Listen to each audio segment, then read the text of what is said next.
الحمد لله وكفى وسلام على عباده الذين اصطفى أما بعد فأعوذ بالله من الشيطان الرجيم بسم الله الرحمن الرحيم ولنبلونكم بشيء من الخوف والجوع ونقص من الأموال والأنفس والثمرات وبشر الصابرين سبحان ربك رب العزة عما يصفون وسلام على المرسلين والحمد لله رب العالمين اللهم صل على سيدنا محمد وعلى آل سيدنا محمد وبارك وسلم اللهم صل على سيدنا محمد وعلى آل سيدنا محمد وبارك وسلم اللهم صل على سيدنا محمد وعلى آل سيدنا محمد وبارك وسلم۔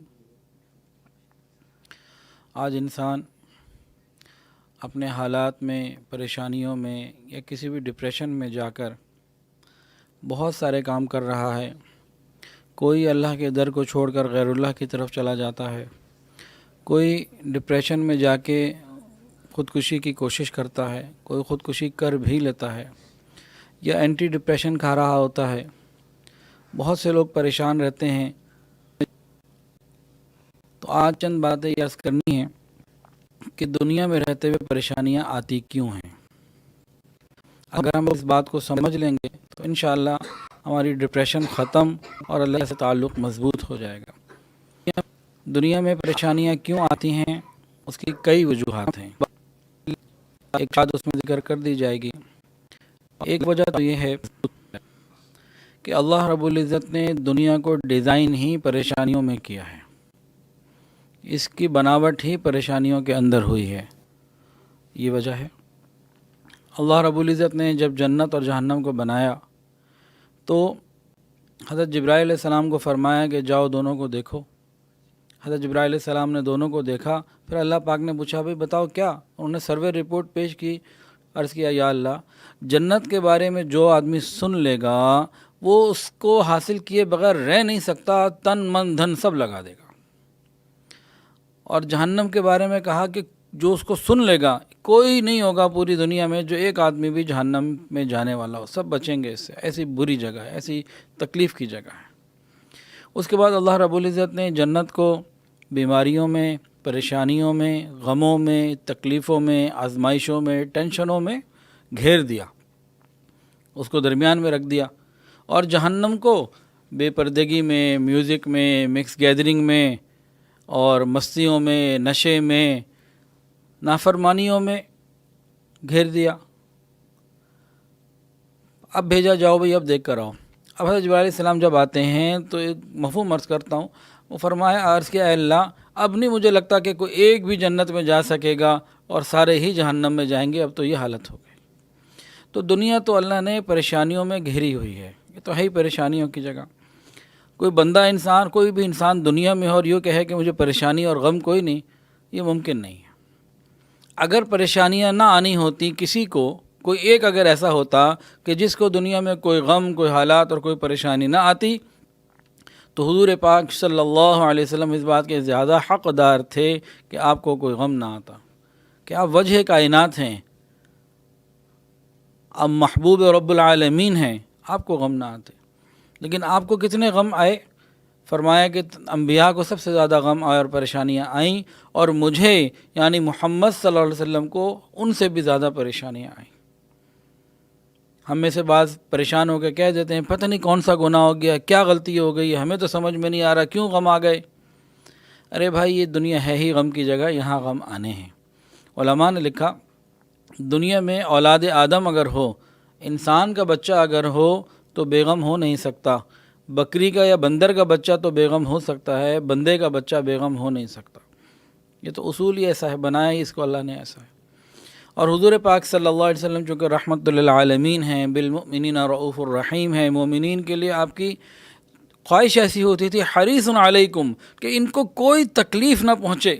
تو نبی علیہ السلام نے ہماری ذہن سازی کی اور ہمیں سمجھایا اور بہت خوبصورت بات بتائی۔ فرمایا، مفہوم عرض کرتا ہوں، فرمایا کہ میرے امتیوں جب تمہیں اپنے غم زیادہ نظر آنے لگیں تو میرے غموں کو یاد کر لینا۔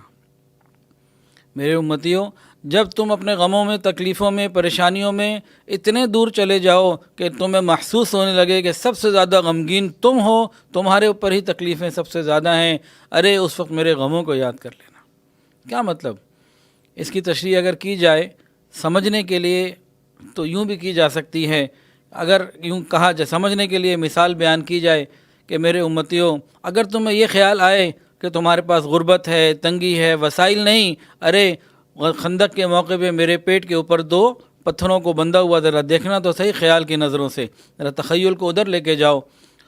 اگر تمہیں یہ محسوس ہو کہ تمہارے رشتہ دار تمہیں تکلیفیں پہنچاتے ہیں، ذرا ابو لہب، اس کی بیوی، اس کے بیٹے اور میرے باقی قریش کے رشتہ داروں کے حالات کو ذرا دیکھنا۔ تمہیں یہ محسوس ہو تمہارے خاندان والے تمہیں تنگ کرتے ہیں، ذرا قریش اور میرے خاندان والوں کو دیکھنا میرے ساتھ کیا کیا انہوں نے۔ 3 سال تک شعیب ابی طالب میں قید کیے رکھا، نہ مجھے نہ میرے ساتھیوں کو کھانے پینے کی بھی آزادی نہیں تھی، یہ سب کچھ میرے ساتھ ہوا۔ تمہیں یہ غم ہو، تمہیں بیماریاں ہیں، تمہیں تکلیفیں ہیں، تمہارے انگ انگ میں درد ہوتا ہے، تکلیفیں ہوتی ہیں، پریشانیاں ہیں، ٹیسیں اٹھتی ہیں، ارے کبھی طائف کے میرے سفر کو یاد تو کر لینا، جب واپس آ رہا تھا میرے پورے جسم کے اوپر پتھر ہی پڑ رہے تھے، خون نکل رہا تھا، میرا پاؤں جو ہے وہ میرے خون سے بھر گیا تھا، ارے میرے حالات کو کبھی یاد کرنا۔ تمہیں کبھی اپنی اولاد کا غم یاد آئے کہ اولاد کا انتقال ہو گیا، کوئی پریشانی ہو گئی، ذرا یاد کرنا میں نے اپنے بیٹوں کو، بیٹیوں کو اپنے ہاتھوں سے دفن بھی کیا تھا، اور اپنی اولاد کا خیال آئے تو حضرت حسین کو کربلا میں شہید ہونا بھی یاد کر لینا۔ ارے امتیوں، جب تمہیں اپنے غم زیادہ نظر آنے لگیں، میرے غموں کو تم یاد کر لینا۔ اگر ہم دیکھیں تو نبی علیہ الصلوۃ والسلام کو تکلیفیں آئیں، انبیاء کو تکلیفیں آئیں، کتنی انبیاء کو تکلیفیں آئیں؟ فرمایا مستھم البأساء والضراء وزلزلوا حتى يقول الرسول والذین آمنوا معه متى نصر اللہ۔ اتنی تکلیفیں، تنگیاں، آزمائشیں، بیماریاں اور حالات آئے کہ نبی اور ان کے ساتھی کہنے لگے اللہ کی مدد کب آئے گی؟ اس پوائنٹ تک تو ان کو لے جایا گیا۔ اور صحابہ، کتنی ان کی آزمائشیں تھیں۔ حیات الصحابہ ایک کتاب ہے کئی جلدوں میں، اس کو اگر انسان پڑھے تو معلوم ہوتا ہے۔ 2 واقعات سن لیجئے۔ ایک واقعہ تو ایک خاتون کا ہے، حضرت سمیہ رضی اللہ تعالیٰ عنہ، اللہ اکبر کبیرہ، کلمہ پڑھ کے مسلمان ہو گئیں۔ ابو جہل ظلم کرتا تھا، گرم دھوپ میں تپتی ہوئی ریت کے اوپر کھڑا کر دیتا، گھنٹوں مارتا الگ، نہ کھانے پینے کو دیتا، اور زبان سے تانے، گالیاں اور برا بھلا کہنا وہ الگ چلتا۔ کتنا عرصہ یہ چلتا رہا، وہ برداشت کرتی رہی، حتیٰ کہ ایک دن اس کو جب بہت غصہ آیا تو اس نے 2 اونٹ منگوائے، ایک کو ایک پاؤں پہ باندھا، دوسرے کو دوسرے پاؤں پہ باندھا، ایک کو ایک طرف دوڑایا، دوسرے کو دوسری سائڈ پہ دوڑایا، اور درمیان میں وار کر کے ان کے 2 ٹکڑے کر دیے۔ یہاں تک معاملات صحابہ نے برداشت کیے۔ اور حضرت بلال رضی اللہ تعالی عنہ، ان کی قربانیاں، کیا معاملہ تھا ان کا، اللہ اکبر، کلمہ پڑھ کے مسلمان ہو گئے۔ آپ کہتے تھے احد احد احد، اللہ ایک ہے، جیسے کہتے ہیں نا قل هو اللہ احد، جس طرح فرمایا اللہ ایک ہے۔ کافر اللہ کو تو مانتے تھے لیکن ایک نہیں مانتے تھے۔ یہ بات ان کے دل پر بجلی کی طرح جا کے گرتی تھی۔ وہ ان کو کہتے تھے کہ تم اللہ کو چھوڑ دو، احد کہنا چھوڑ دو، لیکن آپ کہتے تھے، آپ کو مزہ آتا تھا۔ کیا کیا ان لوگوں نے؟ ان کو تپتی ہوئی ریت کے اوپر لٹا دیا جاتا اور بھاری پتھر ان کے اوپر رکھا جاتا، اور آپ احد احد پکارتے رہتے۔ جب کافی وہ تکلیفیں دے چکے، ظلم کر چکے، کفار جب تنگ آنے لگے تو انہوں نے کہا اچھا تم نے احد کہنا ہی ہے، ذرا آہستہ آواز سے کہہ لو، ہمارے سامنے آواز نہ آئے، آپ احد اونچی آواز سے کہتے۔ کافروں کو اس سے تکلیف ہوتی اور تکلیف پہنچاتے آپ کو۔ ایک مرتبہ حضرت ابو ہریرہ رضی اللہ عنہ کی والدہ آئیں، کہنے لگی بیٹا تیری تکلیف کو دیکھ کے مجھے بھی غم ہوتا ہے، اب کافروں نے مجھے بھیجا ہے کہ جا کے اپنے بیٹے کو سمجھا دو کہ احد کہنا ہی ہے تو ذرا آہستہ آواز سے کہو نا، تو ہم تمہیں چھوڑ دیں گے، اتنی تکلیفیں نہیں دیں گے۔ حضرت بلال نے جب یہ آفر سنی کہ کافر جو ہے وہ ظلم چھوڑنا چاہتے ہیں اس شرط کے اوپر، تو کہنے لگے امی آج تو مزہ آ گیا، یقین آ گیا کہ کافر ہار گیا، کفر ہار گیا، اور بلال آپ کا بیٹا جیت گیا۔ میں نے کہا بیٹا یہ کیسی تمہاری جیت ہے کہ ابھی تک تم پریشانیاں اٹھا رہے ہو، ظلم وہ کر رہے ہیں، وہ ان کی کیسی ہار ہو گئی، یہ کیا معاملہ؟ تو حضرت بلال نے عرض کیا اماں اگر کافر ہار نہ جاتا تو میری ماں کو میرے پاس اپنا سفارشی بنا کے نہ بھیجتا، آج وہ ہار چکا۔ اس کے بعد حضرت ابوبکر صدیق رضی اللہ تعالیٰ عنہ نے ان کو خرید کر نبی علیہ السلام کی خدمت کے لیے وقف کر دیا، پیش کر دیا۔ تو اتنی تکلیفیں آئیں صحابہ کو، تو دنیا تو بنی ہی صحابہ کے لیے، تکلیفوں کے لیے ہے، تو ہر ایک نے تکلیفیں اٹھائیں۔ تو ہم اس بات کو تو سمجھ لیں کہ یہاں رہنا ہے تو تکلیفیں آنی ہی ہیں۔ ایک پوائنٹ تو یہ ہو گیا، اس میں بہت تفصیلات جا سکتی ہیں لیکن خلاصہ سمجھ میں آ جائے گا انشاءاللہ۔ اب اگلا پوائنٹ یہ ہے کہ ہمیں جو تکلیفیں آتی ہیں تو ہمیں تکلیفیں محسوس ہوتی ہیں، زیادہ لگتی ہیں، حتیٰ کہ ہم ڈپریشن تک جانے کی پوزیشن میں چلے جاتے ہیں۔ بڑوں کو بھی تکلیفیں آئیں، وہ کیوں پریشان نہیں ہوتے تھے، اس کی کیا وجہ ہے، اس کو بھی آج ہم سمجھ لیں، ہمارا مسئلہ حل ہو جائے گا انشاءاللہ۔ ہمارے بڑوں کو بھی تکلیفیں آئیں، ہمیں بھی آتی ہیں، ان کو یہ تکلیفیں پریشان نہیں کرتی تھیں، ہمیں تکلیفیں پریشان کر کے خودکشی تک لے جاتی ہیں۔ وجہ کیا ہے؟ اس کی ایک وجہ یہ ہے کہ ہمارے سامنے آخرت کے غم نہیں ہیں، ان کے سامنے آخرت کے غم تھے۔ آخرت کے غم بہت بڑے ہیں اور دنیا کے بڑے سے بڑے غم بھی ان کے سامنے بہت چھوٹے ہیں۔ آخرت کے غم کیا ہیں؟ اس کا ایک بڑا غم تو یہ ہے کہ موت کلمے پہ آئے گی کہ نہیں آئے گی، موت کے وقت کلمہ ملے گا کہ نہیں ملے گا، موت کے وقت شیطان نے اپنا سب سے بڑا حملہ کرنا ہے انسان کو، مسلمان کو اسلام سے ہٹانے کے لیے، اس وقت میرا کیا بنے گا، یہ غم ہے۔ دوسرا غم، قبر کے اندھیرے میں میرا کیا ہوگا۔ دنیا میں نے رہنا ہوتا ہے 60-70 سال، 100 سال، اس کے لیے مجھے لائٹنگ بھی چاہیے اور اس کے لیے مجھے پنکھا اور اے سی بھی چاہیے، اس کے لیے مجھے سردیوں میں ہیٹر اور گرم سویٹر بھی چاہیے، اس کے لیے مجھے نرم بستر بھی چاہیے، کھانے پینے کی چیزیں بھی چاہیے، کتنی چیزیں ہمیں دنیا کی صرف 60-70 سال 80 سال زندگی گزارنے کے لیے چاہیے ہوتی ہیں۔ تو قبر میں تو جاتے ہی قیامت کی صبح تک رہنا ہے، وہ اتنا لمبا عرصہ اکیلے رہنا ہے۔ کیا وہاں ہمیں ٹھنڈی ہوائیں نہیں چاہیے؟ کیا وہاں ہمیں آرام نہیں چاہیے؟ کیا وہاں پر ہمیں عذاب اور تکلیفوں سے بچاؤ نہیں چاہیے؟ جس کے سامنے قبر کی زندگی ہو اور قبر کا غم لگ جائے کہ پتہ نہیں میرا یہاں کا کیا بنے گا، کہ آخرت کی منازل میں یہ پہلی منزل ہے جہاں بندے کو اترنا ہی ہے۔ جب قبر کی فکر ہوگی تو پھر انسان کو دنیا کے غم نہیں لگیں گے۔ ایک اور غم سنیے آخرت کا، قیامت کا خود اپنا جو دن ہوگا اس کی اپنی ہولناکیاں، یہی ایک بہت بڑا غم ہے۔ قیامت کی ہولناکیاں اللہ اپنی حفاظت میں رکھے۔ سورج بھی انتہائی قریب ہوگا، زمین آگ سے تپ رہی ہوگی، گرم ہوگی، اور ہر انسان اپنے گناہوں کے بقدر پسینے میں ڈوبا ہوا ہوگا، بلکہ یوں کہنا چاہیے کہ اپنے گناہوں کے بقدر پسینے میں بوائل ہو رہا ہوگا۔ تو ڈوبنے والی بات نہیں ہوگی۔ اور عرش کے سائے کے علاوہ اس دن کوئی سایہ نہیں ہوگا۔ اس دن میرا کیا بنے گا؟ عرش کا سایہ ملے گا نہیں ملے گا؟ نبی علیہ السلام کا جھنڈا ہوگا لواء الحمد، اس کے نیچے میں کھڑا ہوں گا کہ نہیں ہوں گا؟ میرا کیا بنے گا؟ ایک اور غم ہے قیامت کے دن کا، پل صراط۔ ایک پل ہے جو عین جہنم کے اوپر ہے، تلوار سے زیادہ تیز اور بال سے زیادہ باریک ہے، اس کے اوپر سے گزرنا ہے، میرے اللہ کا فیصلہ ہے۔ وَإِن مِّنكُمْ إِلَّا وَارِدُهَا كَانَ عَلَىٰ رَبِّكَ حَتْمًا مَّقْضِيًّا ثُمَّ نُنَجِّي الَّذِينَ اتَّقَوْا وَنَذَرُ الظَّالِمِينَ فِيهَا جِثِيًّا۔ جو نیک ہوں گے گزر جائیں گے متقی، باقی نیچے گر جائیں گے۔ جہنم کے اوپر پل ہے، جو کراس کر گیا وہ جنت، جو سلپ ہو گیا نیچے جہنم۔ اس وقت میرا کیا بنے گا؟ پھر قیامت کے دن کا ایک غم اور بھی ہے، جب میزان کے اوپر اعمال نامے تولے جائیں گے، میری نیکیاں بھی رکھی جائیں گی، میری نماز، میرے روزے، میرے حج، زکاتیں سب رکھی جائیں گی۔ اس کو کہیں ریاکاری، دکھاوے سے تو ضائع نہیں کر گیا، یا غیبت اور حسد کی وجہ سے ایسا تو نہیں ہے کہ حسد کی وجہ سے میری نیکیاں ختم ہو گئی ہوں اور غیبت کی وجہ سے میری نیکیاں ان لوگوں کو مل گئی ہوں جن کی میں دن رات برائی کرتا ہوں۔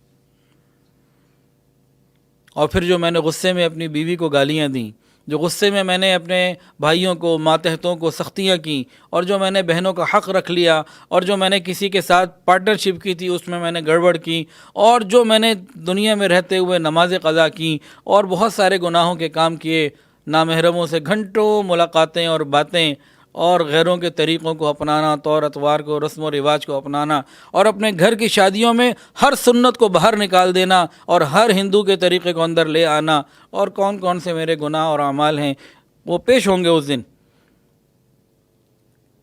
ایک طرف نیکیاں رکھی جائیں گی، ایک طرف گناہ رکھے جائیں گے، کیا بنے گا اس دن میرا؟ یہ آخرت کے وہ غم ہیں جس کے سامنے یہ غم آ جائیں پھر دنیا کے غم اس کو غم نہیں لگتے۔ تو ایک وجہ تو یہ ہو گئی۔ دوسری وجہ کیا ہے؟ یہ ذرا خوفناک وجہ تھی۔ اب اگلی والی جگہ یہ رحمت والی جگہ ہے۔ ایمان امید اور خوف کے درمیان ہے۔ رحمت والی وجہ بھی سن لیجئے تاکہ دلوں کو اطمینان بھی ہو جائے۔ حدیث کے اندر آتا ہے مومن کو کوئی بھی تکلیف پہنچے اس کو فائدہ ہی فائدہ ہے، اس کا ہر حال خیر کا ہے۔ اگر کوئی تکلیف آئی یا گناہ معاف ہوگا یا نیکی ملے گی۔ کوئی تکلیف، گھر کے اندر چراغ جل رہا تھا وہ بجھ گیا تو گناہ معاف ہوگا یا نیکی ملے گی، کوئی اس کو اجر ضرور ملے گا۔ کوئی غم، کوئی تکلیف، کوئی معاملہ اس کے ساتھ خیر کا ضرور ہوگا، کوئی غم آ جائے۔ حتیٰ کہ علماء نے لکھا ایک آدمی نے اپنی ایک جیب میں 5,000 روپے رکھے، میں بازار سے کچھ چیز لینے جاتا ہوں، وہاں گیا تو اچانک اس نے غلطی سے دوسری جیب میں ہاتھ ڈالا، پیسے نہیں نکلے تو پریشان ہوا، پیسے کہاں گئے؟ پھر چند ہی لمحوں میں اس نے اپنی دوسری جیب میں جہاں پیسے ڈالے ہوئے تھے وہاں ہاتھ ڈالا، پیسے نکل گئے۔ فرمایا کہ جو چند لمحات کا اس کو غم آیا اس پر بھی اس کے گناہ معاف ہوں گے۔ تو یہ دنیا کے غم آخرت کی قیمت انشاءاللہ تعالیٰ بن جائیں گے۔ آپ سمجھیں کہ جنت کی پیمنٹ ادا ہو جائے گی۔ جتنے بھی حالات ہیں سب کے لیے یہی معاملہ ہے۔ اور ایک صحابی فرماتے تھے کہ مجھے بخار بڑا پسند ہے۔ بھئی آپ کو بخار کیوں پسند ہے؟ وجہ وہ یہ بتاتے تھے کہ بخار ایک ایسا ہے کہ جب آتا ہے تو سر سے لے کے پاؤں تک پورا جسم اس میں متاثر ہوتا ہے، تو پورے جسم کے گناہ معاف ہوں گے۔ مثلا سر میں درد ہوگا تو سر کے ہونے ہیں نا، پاؤں میں ہوگا تو پاؤں کے ہونے، بخار میں تو پورا جسم متاثر ہوتا ہے۔ تو کوئی غم اور تکلیف آ جائے اس سے انسان کے گناہ معاف ہو جاتے ہیں، اس لیے یہ ترقی کا ذریعہ بن جاتا ہے۔ یہ یقین جب ہوتا ہے تو آسانیاں آ جاتی ہیں۔ پھر حدیث کے اندر آتا ہے، حدیث قدسی ہے، اللہ فرماتے ہیں کہ میں 2 غم اور 2 خوشیاں اکٹھی نہیں کروں گا۔ جس کو دنیا میں غم ملے گا آخرت میں غم نہیں ملے گا۔ تو یہاں سے تسلیاں ہوتی ہیں کہ اللہ تعالیٰ رحمت کا معاملہ کرنے والے ہیں، اللہ تعالیٰ بڑے مہربان اور رحیم و کریم ہیں۔ جب انسان دنیا کی ان تکلیفوں پر صبر کرتا ہے انشاءاللہ انما یوفی الصابرون اجرہم بغیر حساب، اللہ فرماتے ہیں میں بغیر حساب کے ان کو جنت عطا کر دوں گا، ان کا حساب کتاب بھی نہیں لوں گا۔ تو آسانیاں ہیں ان چھوٹی موٹی تکلیفوں میں جو وقتی ہیں، ختم ہو جانے والی ہیں۔ پھر دنیا کی تکلیفیں کتنے عرصہ رہتی ہیں؟ زیادہ سے زیادہ موت تک، ورنہ کوئی تکلیف 2 مہینے میں ختم ہوتی ہے، کوئی 2 سال میں ختم ہوتی ہے، کوئی 5 سال میں ختم ہو جاتی ہے، آتی ہیں اور جاتی ہیں، آتی ہیں اور جاتی ہیں۔ کوئی لمبی بھی ہے تو زیادہ سے زیادہ اس کی عمر کتنی ہے؟ جتنی بندے کی اپنی عمر۔ تو ہم 100 سال چلو سمجھ لیں، 80 سال سمجھ لیں، لیکن جو قیامت کے ایک اکیلے دن کا غم ہے 50,000 سنہ، 50,000 سال کا تو وہ اکیلا غم ہے ایک ہی دن کا۔ پھر اللہ تعالیٰ ان تکلیفوں کی وجہ سے وَلَنُذِيقَنَّهُم مِّنَ الْعَذَابِ الْأَدْنَىٰ دُونَ الْعَذَابِ الْأَكْبَرِ لَعَلَّهُمْ يَرْجِعُونَ، یہ تکلیفیں آتی ہیں، اللہ تعالیٰ جہنم کے عذاب سے بندے کو بچا لیتے ہیں۔ جہنم کا عذاب تو بہت سخت ہے، تو یہ ہمارے لیے راحت اور رحمت بن جایا کرتے ہیں۔ اور بعض مرتبہ یہ تکلیفیں ہمارے گناہوں کی وجہ سے آتی ہیں۔ ظَهَرَ الْفَسَادُ فِي الْبَرِّ وَالْبَحْرِ بِمَا كَسَبَتْ أَيْدِي النَّاسِ وَمَا أَصَابَكُم مِّن مُّصِيبَةٍ فَبِمَا كَسَبَتْ أَيْدِيكُمْ وَيَعْفُو عَن كَثِيرٍ، بہت سارے گناہوں کی وجہ سے ہمارے اوپر یہ تکلیفیں آتی ہیں۔ اس کا حل کیا ہے؟ ہم توبہ استغفار کریں۔ تو بہرحال ساری بات کا خلاصہ یہ بنا کہ دنیا پریشانیوں کا گھر ہے، یہاں پریشانیاں آنی ہیں۔ انسان اس کے لیے جب مینٹلی پریپیئر ہوتا ہے تو پھر آسانی رہتی ہے، اس کو معلوم ہے کہ مجھے یہ ہونا ہے اور اس کے بدلے میں میری جنت ملے گی، میرے گناہ معاف ہوں گے، مجھے اللہ کا قرب ملے گا۔ ابن عطا اسکندری رحمۃ اللہ فرماتے تھے پاک ہے وہ پروردگار جو اپنے غفلت میں پڑے ہوئے بندوں کو پریشانیوں، بیماریوں، ٹینشنوں، الجھنوں کی زنجیروں میں جکڑ کر اپنے در کی طرف لے کر آتا ہے۔ انسان غفلت کی زندگی گزار رہا ہوتا ہے، کوئی پریشانی آ جاتی ہے، کوئی غم آ جاتا ہے، تو پھر یہ نماز کی طرف متوجہ ہوتا ہے، یا پہلے 5 نمازیں تو پڑھتا تھا، اب یہ تہجد کی طرف متوجہ ہو جاتا ہے، توبہ کی طرف آ جاتا ہے۔ تو جو پریشانی اور غم اسے اللہ کے در پر لے آئے یہ تو نعمت ہے کہ موت سے پہلے بندہ اللہ کے قریب آ جائے۔ تو بھئی پریشانیاں تو دنیا کا حصہ ہیں۔ تو آج کی ہماری بات کا ایک حصہ یہ مکمل ہو گیا، لیکن کچھ وظائف بھی بتانے ہیں، اس سے ہماری زندگی میں اور آسانیاں پیدا ہو جائیں گی۔ جب ہم پریشان ہوتے ہیں تو بعض مرتبہ غلط لوگوں کے چنگل میں پھنس جاتے ہیں، اللہ ہماری حفاظت فرمائے۔ تو سب سے زیادہ مقرب، مجرب اور مستند وظیفہ کیا ہے؟ کسی بھی پریشانی سے بچنے کا وظیفہ۔ کوئی پریشانی ہے آپ کو، کچھ بھی، کسی قسم کی، تو اس کا وظیفہ سن لیجئے۔ وہ اس وظیفے کا نام ہے صلاۃ الحاجت۔ وضو کیجئے، 2 رکعت نفل پڑھیں صلاۃ الحاجت کے، اور اس کے بعد اللہ تعالیٰ سے دعا کریں۔ اگر یہ رات کی تنہائیوں میں ہو جائے تو نور علی نور ہے، ورنہ جب آپ کو وقت ملتا ہو، جو نفل اوقات جن اوقات میں نفل نہیں پڑھنے، ان سے ہٹ کے جب وقت ملے۔ اس کے 2 واقعات سن لیجئے۔ ایک واقعہ تو ہے انس رضی اللہ تعالی عنہ کا، کہ ان کا ایک باغ تھا، اور باغ کا جو ذمہ دار تھا وہ آیا، کہنے لگا حضرت زمین خشک ہوئی پڑی ہے اور آسمان پہ بادل کا نام کوئی نہیں، گرمی ہے تو بارش نہیں ہو رہی ہے، بڑے حالات خراب ہیں، تو کہیں فصل اور یہ پھل وغیرہ خراب نہ ہو جائیں۔ جب انہوں نے اس سے کیفیت سنی تو اس کو فرمایا پانی لاؤ۔ وہ پانی لے کر آیا تو آپ نے سنت کے مطابق وضو فرمایا۔ اس کے بعد مصلی بچھا کے 2 نفل پڑھے، پھر دعا مانگی، کہا جاؤ ذرا باہر جا کے دیکھو بادل آئے کہ نہیں آئے۔ باہر گیا، اس نے دیکھا نہیں، کوئی بادل نہیں آئے۔ آپ نے دوبارہ 2 نفل پڑھے، پھر دعا مانگی، کہا بھائی اب جا کے دیکھو، وہ پھر چلا گیا۔ واپس نہیں جی کوئی بادل کہیں نہیں ہے جی، اسی طرح ہے موسم، بہت گرمی ہے۔ کئی مرتبہ ایسا ہوا، آپ 2 نفل پڑھ کے دعا مانگتے رہے، بار بار بھیجتے رہے۔ کئی مرتبہ کے بعد وہ آ کے کہنے لگا کہ پرندے کے پر کے سائز کے برابر آسمان پہ مجھے بادل نظر آیا ہے۔ یعنی کہ آسمان اتنا صاف اور کلین تھا کہ چھوٹا سا بادل کا ٹکڑا بھی نیچے سے نظر آ گیا۔ آپ پھر نماز میں لگ گئے، دعاؤں میں لگ گئے، حتیٰ کہ بارش شروع ہو گئی۔ جب بارش ہونے لگی خوب، تو اس کو بھیجا کہ بھئی ذرا فلاں گھوڑا لو، وہ تیز رفتار گھوڑا ہوگا، کہ اس پہ جاؤ اور پورا چکر لگا کے اور دیکھو کہاں کہاں بارش ہو رہی ہے۔ اس نے گھوڑا نکالا اور گھوڑے کو دوڑایا، اور جب سروے کر کے واپس آیا تو کہنے لگا حضرت صرف ہمارے ہی باغات میں بارش ہو رہی ہے، دائیں بائیں اوروں لوگوں کے بھی باغات ہیں، کہیں ایک قطرہ بھی ٹپک نہیں رہا۔ ہمیں کوئی پریشانی آئے، ہم اللہ کے سامنے کھڑے ہو جائیں۔ حضرت علی رضی اللہ تعالی عنہ ایک مرتبہ نبی علیہ السلام کی خدمت میں آئے، کہنے لگے اللہ کے نبی سارا جسم درد سے بھرا ہوا ہے، تکلیف میں ہوں، دعا کیجئے۔ نبی علیہ السلام نے 2 نفل پڑھے، دعا کی، پھر حضرت علی سے یوں فرمایا جس کا مفہوم ہے کہ علی میں نے جو اپنے لیے اللہ سے مانگا وہ تمہارے لیے بھی مانگا، بس مجھے یہ بتایا گیا کہ میرے بات نبوت نہیں ہے، اور علی میں نے اللہ سے جو مانگا ہے مجھے ملا ہے۔ حضرت علی فرماتے ہیں کہ جب نبی علیہ السلام نے مجھے بتایا اور یہ دعا کی، میری ساری درد اور تکلیفیں سب دور ہو گئیں، مجھے یاد ہی نہیں رہا کہ مجھے کچھ تکلیف تھی۔ تو کوئی غم پریشانی ہو 2 نفل پڑھ کے اللہ سے مانگیں، دور نہ ہو دوبارہ پڑھیں، پھر دور نہ ہو پھر پڑھیں، پڑھتے جائیں، اللہ تعالیٰ رحمت فرما دیں گے۔ تو ایک وظیفہ ہے ہر پریشانی سے نجات کا۔ اس کے علاوہ اور بھی وظائف ہیں۔ ایک وظیفہ ہے مغفرت کا اور قبولیت دعا کا۔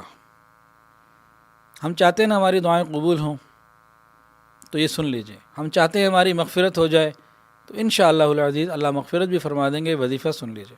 ایک حدیث کے اندر آتا ہے نبی علیہ السلام نے فرمایا کہ اللہ تعالیٰ کو سبحۃ الحدیث بہت پسند ہے اور تحریف ناپسند ہے۔ صحابہ نے پوچھا کیا ہوا، کہ اس کا کیا مطلب ہے، تحریف کیا ہے، سبحۃ الحدیث کیا ہے؟ آقا علیہ السلام نے فرمایا کہ سبحۃ الحدیث تو یہ ہے کہ جب انسان ایسی جگہ پر ہو جہاں غفلت ہو، جیسے شادی ہال ہو گئے، ایئرپورٹ ہو گئے، اور ایسی جگہ ہو گئیں جہاں پہ لوگ شاپنگ سینٹرز ہو گئے، لوگ غفلت میں ہیں، پارک ہیں، کھیل کود کی جگہیں، لوگ غفلت میں ہیں، اور وہاں پہ کوئی انسان اللہ کی یاد میں لگ جائے، اللہ سے مانگنے میں، اللہ کو منانے میں لگ جائے، اللہ کو یہ بات بہت پسند ہے۔ اور دوسرا فرمایا تحریف کیا ہے، تو تعریف کا بتایا کہ لوگ اپنے ویسے تو اچھے حال میں ہوں، لیکن کوئی بھائی کوئی ساتھی پوچھ لے کہ آپ کا کیا حال ہے، تو وہ پھر اپنی شکوے بھی، یہ نہیں ملا، یہ نہیں ہوا، یہ نہیں ہو سکا، تو اللہ تعالیٰ کو اس چیز سخت ناپسند ہے، گویا اللہ کے غضب کو بلانے کی بات ہو گئی۔ تو ہم دیکھیں اس عادت میں، تحریف میں کتنے مبتلا ہیں، اللہ ماشاء اللہ تقریباً سبھی مبتلا ہیں۔ کسی عورت سے کوئی بات پوچھ لو، بہت ساری نعمتوں میں ہوگی لیکن نعمتوں کا ذکر نہیں کرے گی، بلکہ سسرال کے حالات کا اور تکلیفوں کا ذکر کرے گی۔ بہرحال جو مغفرت کا نسخہ ہے وہ کیا کہ جہاں ہم ایسی جگہ پر ہوں کہ لوگ غفلت میں ہوں، ہم اللہ سے مانگیں۔ ایک واقعہ سنیے، حضرت ابو قلابہ رضی اللہ تعالیٰ عنہ فرماتے ہیں کہ دو آدمی تھے، وہ کسی بازار میں تھے، مارکیٹ میں، شاپنگ مال وغیرہ۔ تو انہوں نے دیکھا کہ انوائرمنٹ ایسا ہے کہ سب لوگ اللہ تعالیٰ سے غافل ہیں، تو آپس میں کیا کہ دیکھو بھئی ہم اللہ کو یاد کرتے ہیں، ادھر سب غافل ہیں، ہم اللہ کو مناتے ہیں، اللہ کو پکارتے ہیں، اللہ سے مانگتے ہیں، دعا کرتے ہیں، ذکر کرتے ہیں اللہ کا کچھ بھی۔ تو انہوں نے ذکر کرنا شروع کر دیا، مانگنا شروع کر دیا۔ پھر ان دونوں میں سے ایک کا انتقال ہو گیا۔ جو زندہ تھا اس نے اپنے ساتھی کو خواب میں دیکھا، پوچھا بھئی کیا بنا؟ کہا میری مغفرت ہو گئی، اس دن تمہیں یاد ہوگا کہ سارے لوگ غفلت میں تھے، میں اور تم اللہ کی یاد میں لگے رہے، اللہ نے اس عمل کو قبول کیا، ہماری مغفرت کر دی۔ اور یہ ایسے موقع تو ہمیں دن رات ملتے ہیں، جگہ جگہ ملتے ہیں، بار بار ملتے ہیں۔ تو دعاؤں کی قبولیت کا نسخہ بھی اس میں ہے اور مغفرت کا بھی ہے۔ ہم اس عمل کو اپنائیں، جب دیکھیں لوگ غافل ہیں ہم اللہ کی یاد میں لگ جائیں۔ صحابہ کا یہ عمل تھا، ہم اس کو بھی اپنی پابندی میں لے کر آئیں۔ اس کے علاوہ قبولیت دعا کا ایک بہت خوبصورت نسخہ، بہت زبردست ایک واقعہ سن لیجئے، معلوم ہو جائے گا کہ دعا کیسے قبول ہوتی ہے۔ امام احمد بن حنبل رحمۃ اللہ علیہ، ان کے دل میں خیال آیا کہ مجھے سفر کر کے فلانی جگہ جانا ہے، تو تیاری کرنے لگے۔ پھر سوچا میں آج اکیلے ہی چلتا ہوں، کسی کو لے جانے کی ضرورت نہیں، چل پڑے۔ رات کو عشاء کی نماز کسی مسجد میں ادا کی، تو آپ مسجد میں ہی بیٹھے ہوئے تھے، آپ رات گزارنا چاہتے تھے۔ اتنے میں مسجد میں خادم آیا، اس نے تو مسجد بند کرنی ہوگی، اس نے کہا میاں بابا جی نکلو یہاں سے۔ وہ پہچانتا نہیں ہوگا کہ بابا جی نکلو یہاں سے۔ اس نے سختی سے بات کی تو امام صاحب باہر آ گئے۔ اب باہر سردی بھی ہے، اندھیرا بھی ہے، تو رات گزارنی ہے، تو قریب کہیں ایک نان بائی کی دکان نظر آئی، وہاں جا کے بیٹھ گئے۔ اس کے پوچھا بھئی میں کچھ وقت اگر یہاں گزار لوں؟ انہوں نے کہا جناب بالکل بیٹھیں۔ اب یہ وہاں بیٹھے ہوئے ہیں اور ذکر میں، دعا میں، جو بھی مطلب نیک لوگوں کا تو یہ عمل ہوتا ہے، ساتھ ساتھ اس پہ نظر بھی پڑ رہی ہے نان بائی کے اوپر۔ نان بائی پہ نظر پڑی تو کافی دیر اس کو دیکھتے رہے کہ نان بائی کا عمل یہ ہے کہ کوئی چیز کسی سے لے رہا ہے، دے رہا ہے، پیسے لینا دینا کر رہا ہے تو استغفر اللہ پڑھ رہا ہے، روٹی لگا رہا ہے تو استغفر اللہ، روٹی نکال رہا ہے تو استغفر اللہ، اور کوئی بھی وہ کام کر رہا ہے ہر کام سے پہلے اس کی عادت یہ ہے استغفر اللہ استغفر اللہ استغفر اللہ، یہ وہ پابندی سے کر رہا ہے۔ اب یہ تو امام ہیں، ان کو معلوم ہے استغفار کے فوائد کیا ہیں، تو یہ قریب ہوئے اس کے پاس، پوچھا کہ اے نوجوان، یہ جو تم اتنا استغفار کر رہے ہو، میں تم سے یہ کی کوسچن پوچھنا چاہتا ہوں، آخر تمہیں اس کا کیا فائدہ ہوتا ہے، تم مجھے بتاؤ تمہیں اس سے کیا ملا۔ اس نوجوان نے کہا کہ بڑے میاں یا چاچا جان، مجھے یہ فائدہ ہوا کہ میری ہر دعا قبول ہوتی ہے، کوئی بھی دعا میں کروں میری ہر دعا قبول ہوتی ہے۔ ہاں ایک دعا میری رہ گئی ہے، ابھی تک قبول نہیں ہوئی، لیکن مجھے اللہ تعالیٰ پہ یقین ہے کہ میری زندگی میں وہ دعا بھی ضرور قبول ہوگی۔ امام احمد بن حنبل رحمۃ اللہ سے پوچھا ہے نوجوان، وہ تیری کون سی دعا ہے جو ابھی تک قبول نہیں ہوئی، جس کی قبولیت کے انتظار میں تم یقین رکھتے ہو، بتاؤ تو صحیح۔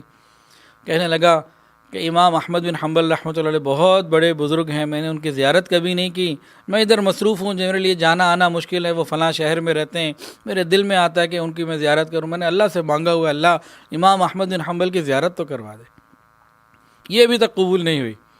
امام صاحب مسکرائے، اس کو فرمایا کہ نوجوان تجھے مبارک ہو، تیری یہ دعا بھی قبول ہو گئی، احمد بن حنبل میں خود ہوں۔ تو استغفار کی کثرت سے گناہوں کی معافی بھی ہے اور قبولیت دعا بھی ہے، آسانی سے چلتے پھرتے ہم کر سکتے ہیں، گھر میں عورتیں بھی کر سکتی ہیں، تو اس عمل کو ہم کریں، دعائیں قبول ہوں گی۔ ایک اور وظیفہ بھی ہے، یہ ہے نجات کا وظیفہ اور جہنم کی آگ سے حفاظت کا وظیفہ۔ صرف دنیا کی آسانیاں تو نہیں چاہیے نا، آخرت کی آسانیاں بھی چاہیے نا۔ ایک مرتبہ صحابہ بیٹھے ہوئے تھے، رسول اللہ صلی اللہ علیہ وسلم نے ارشاد فرمایا حفاظت کا انتظام کر لو، حفاظت کا انتظام کرو۔ صحابہ نے کہا کوئی دشمن آنے والا ہے، کیا ہوا؟ نبی علیہ السلام نے فرمایا کہ جہنم کی آگ سے حفاظت کا انتظام کرو۔ صحابہ نے پوچھا اللہ کے نبی کیسے کریں؟ فرمایا سبحان اللہ والحمد للہ ولا الہ الا اللہ واللہ اکبر، یہ پڑھا کرو، حفاظت ہو جائے گی۔ تو آگ سے حفاظت، قبر کی آگ سے بھی اللہ حفاظت دے دیں گے انشاءاللہ۔ اور ایک حدیث کے اندر آتا ہے کہ نجات بھی اسی میں ہے، انہی الفاظ میں، اتنے آسان ہیں، سبحان اللہ والحمد للہ ولا الہ الا اللہ واللہ اکبر۔ فرمایا ان الفاظ میں نجات بھی ہے۔ نجات تو فرما دیا نا، ایک پوائنٹ دے دیا زبردست، اب اس کو کھولیں۔ اس میں پریشانیوں سے نجات بھی ہے، اس میں قبر کے عذاب سے نجات بھی ہے، اس میں دنیا اور آخرت کی ذلت اور رسوائی سے نجات بھی ہے۔ آپ کسی بھی پریشانی میں اس سے نجات چاہتے ہیں، اس کو کر لیں۔ نبی علیہ السلام نے فرمایا نجات بھی اس میں ہے، اور اللہ سے مانگیں یا اللہ میں اس تکلیف میں ہوں، مجھے اس تکلیف سے نجات عطا فرما، اللہ نجات عطا فرما۔ ہم یقین کے ساتھ ذکر کریں اور اللہ سے مانگیں، اللہ مہربانی فرما دیں۔ اچھا، بہت سارے لوگوں کو ایک معاملہ یہ پیش آتا ہے، ایک اور وظیفہ سن لیجئے، کہ کام کا لوڈ، ورک لوڈ بہت زیادہ ہوتا ہے۔ کتنی عورتیں ہیں دن رات واٹس ایپ آ رہے ہوتے ہیں کہ جی گھر کے کام اتنے ہیں، یا پڑھائی کا لوڈ اتنا ہے، یا سسرال کے اندر اتنی ذمہ داریاں ہیں، اور یہ کام وہ کام، صبح سے لے کے رات تک کام کام، اور بس تھک جاتے ہیں۔ باقی سب کے اپنے حالات ہوتے ہیں۔ تو ان کاموں میں آسانی کا وظیفہ، وہ مرد ہو یا عورت، دونوں کے لیے ایک وظیفہ ہے، اور یہ وظیفہ بھی سنت سے ثابت ہے۔ واقعہ سنیے، حضرت علی رضی اللہ تعالیٰ عنہ گھر تشریف لاتے ہیں اور بی بی فاطمہ سے کہتے ہیں فاطمہ آج نبی علیہ السلام کے پاس کچھ خادم آئے ہیں، اور نبی علیہ السلام نے ان کو اپنے پاس تو نہیں رکھنا ہے، ان کو تو آگے ہی دینا ہے، تو تم ایسا کرو کہ جاؤ اور کہو کہ حضرت علی پانی کے جو ڈول نکالتے ہیں نا کنویں سے، وہ نکالتے نکالتے سینے میں تکلیف ہو گئی ہے، تو خادم ہمیں دے دیں۔ بی بی فاطمہ نے کہا کہ میرے ہاتھ میں بھی چکی پیستے پیستے گٹے پڑ گئے ہیں، میں خود بھی بڑی تکلیف میں ہوں، اور کیونکہ کھانا ہر دن ملتا تھا، کبھی نہیں ملتا تھا، تو غذائی کمی ایک اپنی جگہ ایک اس کی باقی تھی۔ تو حضرت فاطمہ گئیں، نبی علیہ السلام کو ملی، سلام کیا، پوچھا بیٹی کیسے آئی ہو؟ تو آپ نے کہا بس ملاقات کے لیے، سلام کے لیے حاضر ہوئی ہوں۔ شرما گئیں اور بات نہیں کر سکیں، واپس آ گئیں۔ واپس آئیں تو حضرت علی نے پوچھا بھی کیا بنا، خادم مل گیا؟ کہنے لگے نہیں، مجھ سے تو بات ہی نہیں ہو سکی۔ کہ چلو ہم دونوں چلتے ہیں۔ تو یہ دونوں، حضرت علی رضی اللہ تعالیٰ عنہ اور رسول اللہ صلی اللہ علیہ وسلم کی لاڈلی صاحبزادی حضرت فاطمہ رضی اللہ تعالیٰ عنہ، دونوں آ کے گئے۔ کتنی پریشانیوں میں ہوں گے کہ اتنا قدم آپ نے اٹھایا دونوں نے، کہ جا کے ذکر کیا۔ نبی علیہ السلام کو جا کے کہا کہ آپ کے پاس خادم آئے، میں نے علیہ السلام کہا ہرگز نہیں، ہرگز میں تمہیں نہیں دے سکتا، ابھی اصحاب صفہ ان کی بھوک، ان کی کتنی پریشانیاں باقی ہیں، میں ان غلاموں کو فروخت کر کے ان کی آسانی کا انتظام کروں گا، تمہیں نہیں دے سکتا۔ یہ دونوں واپس آ گئے۔ رات تھی، لیٹ گئے، ایک کمبل تھا ان کے پاس، کمبل ایسا تھا کہ سر کو ڈھانپتے تو پاؤں کھل جاتے، اور پاؤں کو ڈھانپتے تو سر کھلا رہتا۔ ہم اپنے گھر کی حالات پہ ذرا غور تو کریں، کتنی نعمتیں ہیں ہمارے پاس۔ اب وہ لیٹے ہوئے ہیں، ایک کے سینے میں تکلیف ہے، ایک کے ہاتھوں میں گٹے پڑے ہوئے ہیں، اور حالات میں تنگی میں ہیں، فقر کے اندر۔ بہرحال لیٹے ہوئے تھے، جناب رسول اللہ صلی اللہ علیہ وسلم تشریف لائی، اٹھنے لگے، فرمایا کہ نہیں لیٹے رہو، اٹھو مت، اور کہا کہ دیکھو تم خادم لینے آئے تھے، تو میں تمہیں ایک ایسا وظیفہ بتا دیتا ہوں، عمل بتا دیتا ہوں کہ وہ تمہارے لیے خادم سے بہتر ہے۔ کیا؟ کہ رات کو سوتے ہوئے 33 مرتبہ سبحان اللہ، 33 مرتبہ الحمدللہ، اور 34 مرتبہ اللہ اکبر پڑھ لینا، یہ تمہارے لیے خادم سے بہتر ہے۔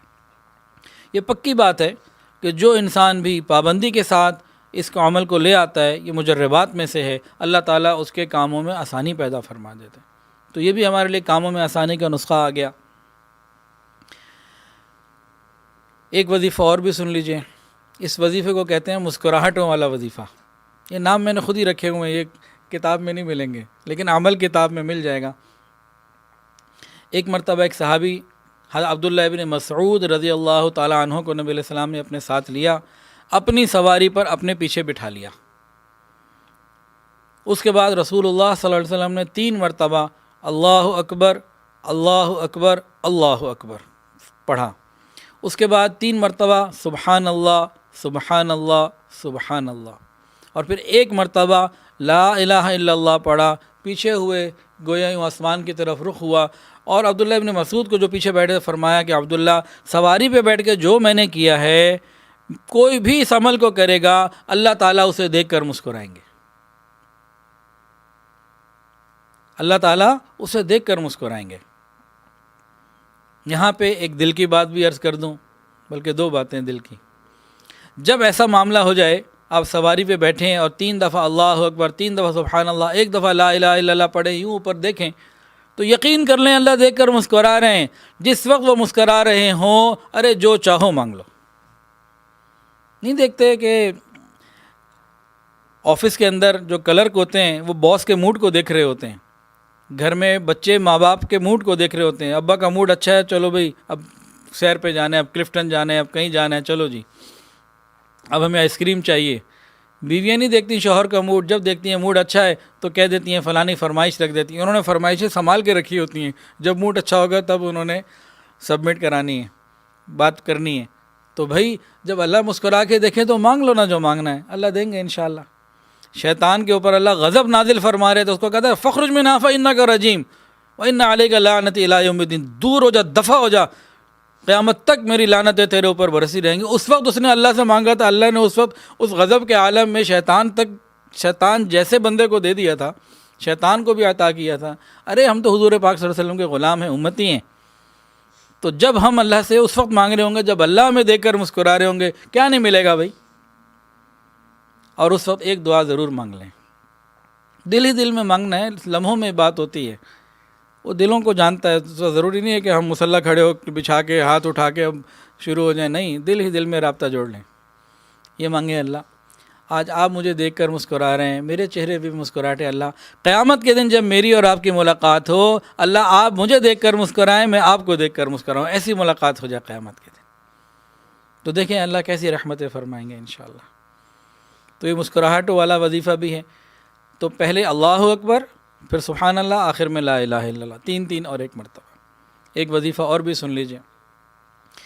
نبی علیہ السلام نے اس وظیفے کے بارے میں، عمل کے بارے میں بتایا کہ ہر تنگی، ہر غم، ہر پریشانی سے نجات کا یہ وظیفہ ہے۔ آپ کو کوئی غم ہے، کوئی پریشانی، کوئی تکلیف، کوئی حال ہے، ہر چیز سے نجات کا وظیفہ نبی علیہ السلام نے خود بتایا ہے۔ وہ کیا ہے؟ فرمایا حسبی اللہ لا الہ الا ہو علیہ توکلت وہو رب العرش العظیم۔ حسبی اللہ لا الہ الا ہو علیہ توکلت وہو رب العرش العظیم۔ 7 مرتبہ انسان صبح پڑھ لے اور 7 مرتبہ شام کو پڑھ لے۔ فرمایا کہ ہر تکلیف، غم، پریشانی سے نجات کا ذریعہ ہے۔ اور آگے عجیب بات فرمائی ہے اسی میں، فرمایا کہ انسان توجہ کے ساتھ پڑھے یا غفلت کے ساتھ پڑھے، فائدہ ہو کے رہے گا۔ ایسا اس سے زیادہ اور کیا چاہیے بھائی؟ اور اگر ہم اس کو ایسا کر لیں کہ سورہ توبہ کی آخری دونوں آیات مکمل پڑھ لیں، لقد جاءکم رسول من انفسکم عزیز علیہ سے لے کے یہ دونوں آیات 7 مرتبہ صبح اور 7 مرتبہ شام پڑھ لیں، تو یہ حسبی اللہ لا الہ الا ہو علیہ توکلت وہو رب العرش العظیم یہ ان دونوں آیات کے اندر آ جائے گا۔ تو سورہ توبہ کی آخری دونوں آیات صبح شام 7 مرتبہ پڑھ لیں یا ہر نماز کے بعد 7 مرتبہ پڑھ لیں، تو پھر کیا ہوگا؟ ہر غم، ہر تکلیف، جس پریشانی میں ہمیں اس سے نجات اللہ عطا فرما دے۔ تو یہ ایسی خوبصورت نعمت ہے، اللہ تعالیٰ ان پر ہمیں عمل کرنے کی توفیق عطا فرمائے۔ اب ایک اور آخری وظیفہ عرض کر دیتا ہوں، وقت بھی بہت ہو چکا، پھر باقی انشاءاللہ کسی اور مجلس میں۔ یہ ہے بلندی درجات کا وظیفہ۔ جو چاہتے ہوں کہ درجات بلند ہو جائیں، یہ ان کے لیے وظیفہ ہے اور آسان ہے۔ نبی علیہ الصلوۃ والسلام نے امت کو آسان چیزیں بتائیں ہیں، مشکلات میں نہیں ڈالا ہے۔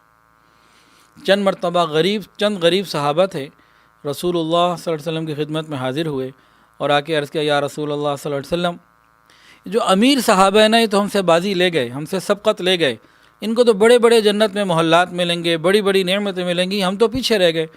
بھئی کیا مطلب پیچھے رہ گئے؟ کہ اللہ کے نبی روزے وہ رکھتے ہیں، ہم بھی رکھتے ہیں، نمازیں وہ پڑھتے ہیں، ہم بھی پڑھتے ہیں، لیکن ہمارے پاس مال نہیں ہے، وہ صدقہ دیتے ہیں، وہ غلام آزاد کراتے ہیں، وہ اللہ کے راستے میں مال خرچ کرتے ہیں، ہمارے پاس تو مال ہی نہیں ہے۔ باقی تو اعمال ہم بھی کر رہے ہیں، وہ بھی کر رہے ہیں، ہم چونکہ غریب ہیں، وسائل نہیں ہیں، ان کے پاس وسائل ہیں، کوئی مسجد بنا رہا ہے، کوئی مدرسہ بنا رہا ہے، کوئی خانقاہیں بنا رہا ہے، کوئی ویلفیئر کے کام کر رہا ہے، ٹرسٹ چلا رہا ہے۔ اب ہمارے الفاظ میں اس کو میں عرض کر رہا ہوں، تو وہ تو اتنے کام ہو رہے ہیں، حضرت عثمان غنی نے کنواں خرید کے وقف کر دیا امت کے لیے، تو ہمارے پلے تو ککھ نہیں، ہم کیا کر سکتے ہیں؟ تو وہ تو بہت آگے نکل گئے نا۔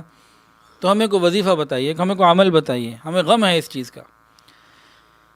آج کبھی ہمیں اس کا غم لگا؟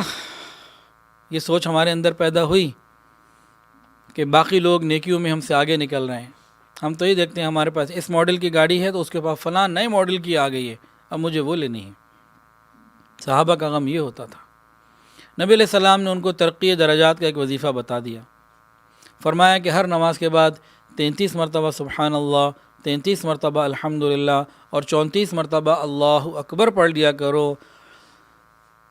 اس عمل تک جو درجات تمہیں ملیں گے کوئی نہیں پہنچ سکتا. جو پہلے والے ہیں تم ان سے آگے ہو جاؤ گے، آگے والے بھی تم تک نہیں پہنچ سکتے. ہاں مگر وہ جو یہی عمل کرتا رہے اس کو تو وہ درجات ملیں گے، خاص جو مخصوص درجات ہیں وہ ملیں گے اسی کو جو کہ کرے گا. صحابہ بڑے خوش ہو گئے کہ ہمیں امیر صحابہ کے بارے کے ساتھ ساتھ ایک ایسا عمل مل گیا کہ ہم بھی ان کے درجات تک پہنچ سکتے ہیں. اب جناب نماز کے بعد اب کوئی ادھر بیٹھا پڑھ رہا ہے، کوئی ادھر بیٹھا پڑھ رہا ہے، کوئی کہیں بیٹھا ہوا ہے اور اللہ کی یاد میں ہے. جو امیر صحابہ تھے نا انہوں نے بھی چیک کر لیا کہ آخر کوئی تو بات ہے نا، کوئی ادھر لگے ہوئے ہیں، کوئی ادھر لگے ہوئے ہیں، آخر کیا ہو رہا ہے یہ. تو چند دنوں میں ان کو بھی معلوم ہو گیا کہ ان غریب صحابہ نے رسول اللہ صلی اللہ علیہ وسلم سے ترقی درجات کا، بلندی درجات کا ایک وظیفہ معلوم کیا، اور تو انہوں نے بھی کرنا شروع کر دیا کہ ہمارے بھی درجات بلند ہو جائیں. اس زمانے کے امیر بھی جو ہے نا وہ چاہتے تھے کہ ہم مزید اوپر جائیں. اب کچھ دن ایسے جب گزرے نا تو غریب صحابہ دوبارہ ایک وفد آیا نبی علیہ السلام کی خدمت میں. یا رسول اللہ صلی اللہ علیہ وسلم، وہ جو آپ نے ترقی درجات کا وظیفہ ہم غریبوں کو بتایا تو ان امیروں نے بھی کرنا شروع کر دیا ہے، اب ہم کیا کریں؟ نبی علیہ السلام نے فرمایا کہ بھئی یہ تو اللہ کا فضل ہے، اللہ جسے چاہے جو چاہے عطا فرمائے. تو ترقی درجات کا یہ نسخہ امیر کے لیے بھی، غریب کے لیے بھی، مرد کے لیے بھی، عورت کے لیے بھی، ہر نماز کے بعد پابندی سے اس کو کر لے. اللہ تعالی رحمتوں کا معاملہ فرمائیں گے. اللہ تعالیٰ سے دعا ہے اللہ تعالیٰ ہمیں حضور پاک صلی اللہ علیہ وسلم کی سچی محبت اور کامل اتباع کی توفیق عطا فرمائے. وآخر دعوانا ان الحمد للہ رب العالمین.